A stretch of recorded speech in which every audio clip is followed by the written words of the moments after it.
This is section 6.2, sinking funds.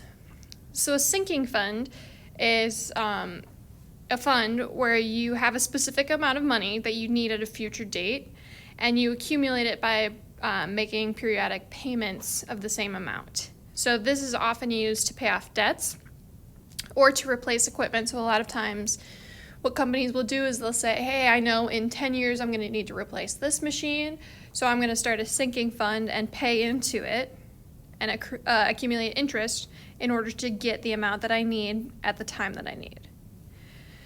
For people who are borrowing money, having the borrowers do a sinking fund lowers the default risk for the borrowers, so that it lowers their chance of the person defaulting on their loans and just not paying them back. So to find a sinking fund payment, okay, R is the payment amount, you take S, or the total amount of money you want, divided by your accumulation factor. So these accumulation factors come from the same table that we talked about in 6.1. So the owners of a tool and die company want to accumulate $50,000 to replace worn out equipment 8 years from now. How much should they contribute each month into a sinking fund which pays 8% compounded quarterly? So we're trying to find our quarterly payment. So we're searching for R. We want a total of $50,000, so that's our S, divided by our accumulation factor. Remember, to find our accumulation factor, we find N, which is 8 years times 4 quarters per year. So N is 32. Our I is our annual interest rate, which is 0.08, divided by the times compounded per year, which is 4.02.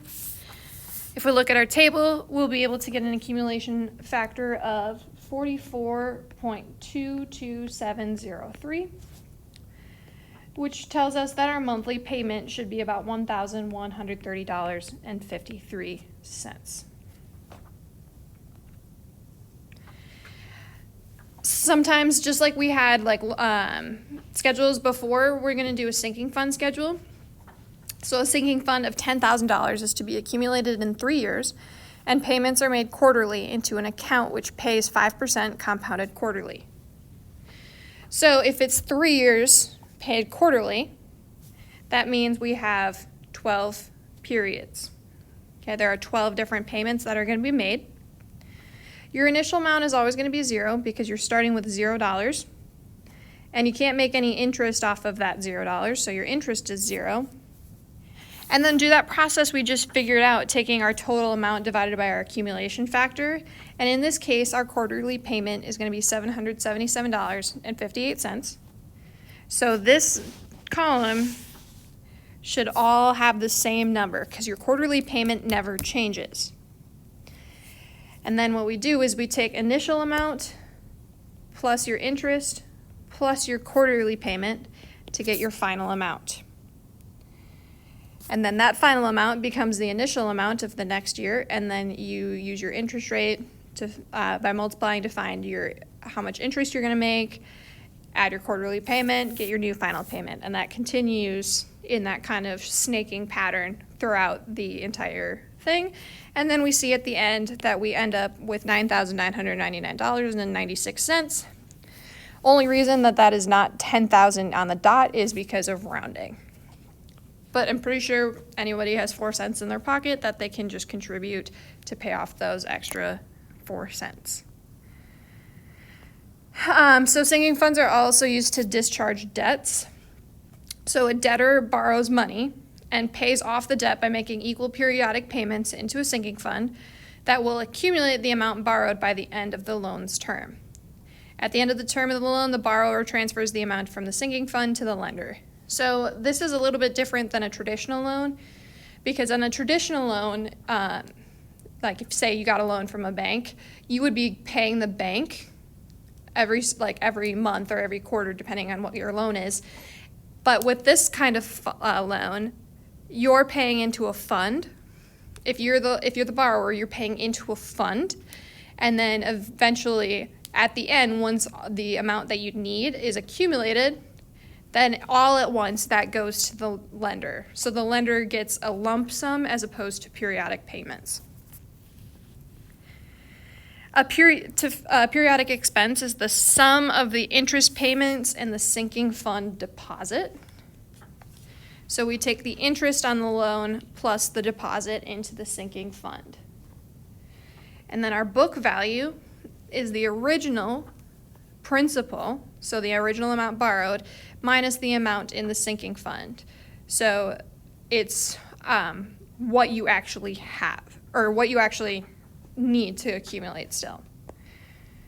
So a businessman borrows $15,000 at 18% payable monthly and makes monthly deposits into a sinking fund so that his debt may be paid off at the end of the year.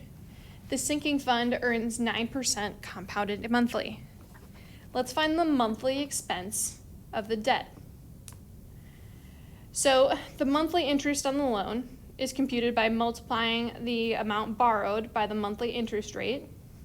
So our interest rate is 0.18 divided by 2, or 12, sorry. And that gives us 0.015. So our monthly interest is equal to our original amount, so that 15,000 times that interest, so 0.015, to get $225. Next, we're going to find the amount which has to be deposited into the sinking fund. So our interest rate is 9%. Compounded monthly, so divided by 12 is 0.0075. Figure out your N, and then you can find your accumulation factor.